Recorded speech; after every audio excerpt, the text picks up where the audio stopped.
In this video, I'm going to review some of the important housing statistics for the Austin real estate market for February 2021. I'm Joyce Peterson, broker and owner of Kopa Real Estate right here in Austin.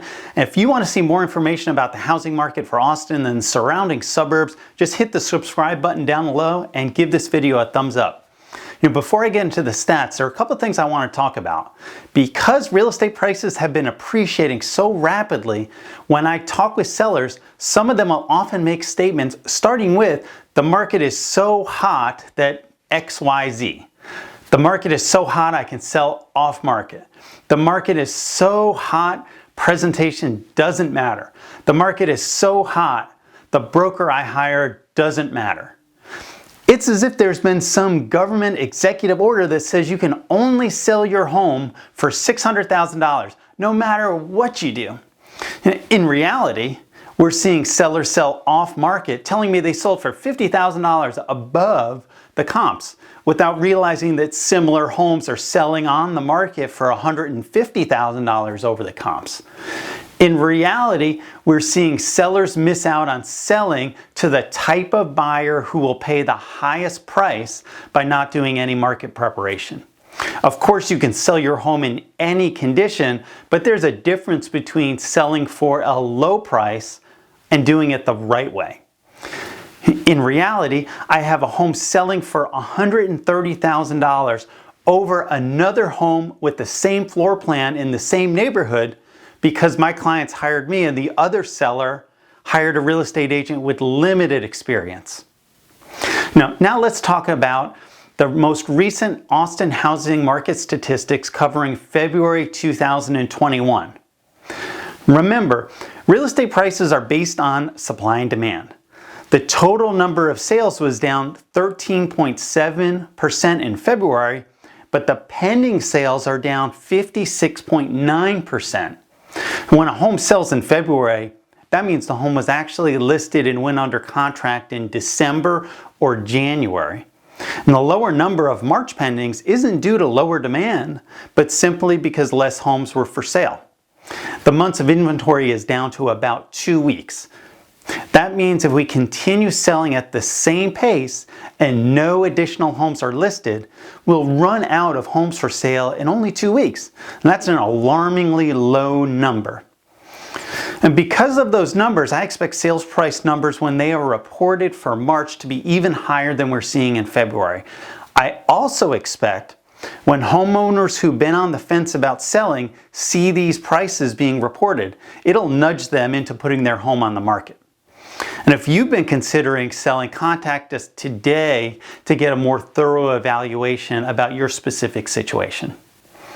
Now, looking at the sales prices, we see average sold price go up 27.6% in February, and we're only $5 away from the average price in the Austin area being $500,000. Wow. On average, homes are selling for 4.8% over asking price in February, and homes were selling in half the time they did in February of 2020. Median statistics can often be a better gauge of the overall market because they won't be influenced as easily by a handful of multi-million-dollar home sales.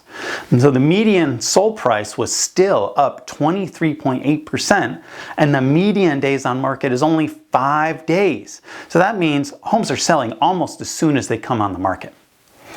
Now let's talk about questions everyone is asking me. Are we in a bubble? Is this like 2008 all over again? And my answer is I don't believe we're in a bubble. I think what's going on is Austin has become a world-class city. It used to be if you told someone where you lived and you say Austin, Texas. But now all you have to do is say I'm from Austin. This is just like if you lived in Tokyo or Paris. The other biggest difference is the people who are moving here, even first-time home buyers, have household incomes of $300,000 or $500,000. And real estate is becoming unaffordable for many people who've lived here for 20 years. But it's definitely still affordable for most of the people who are moving here. And then to answer the question about being like 2008, it's not like 2008. In 2008, as long as you could fog a mirror, you could get a loan. It's much more difficult to get a mortgage today. And when you look at the existing inventory, when we go back to 2007, we were at 9.6 months of inventory. And by the end of 2020, we're at 2.1 months. And currently in Austin, we're only at about 2 weeks.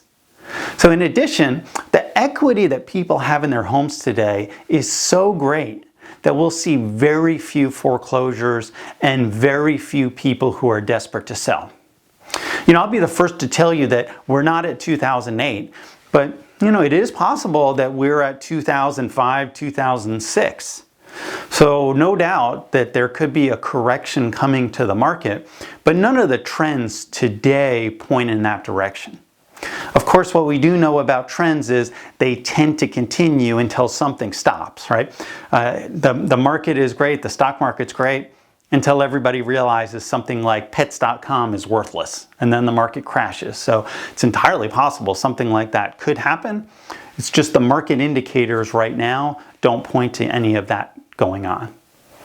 I hope you find this information helpful. Whenever you're ready to talk about buying or selling in the Austin area, including Cedar Park, Round Rock, Leander, Georgetown, Pflugerville, Buda, Kyle, and Liberty Hill, contact me directly at 512-791-7473. Hey, thanks so much for watching. Take care and make it a great day.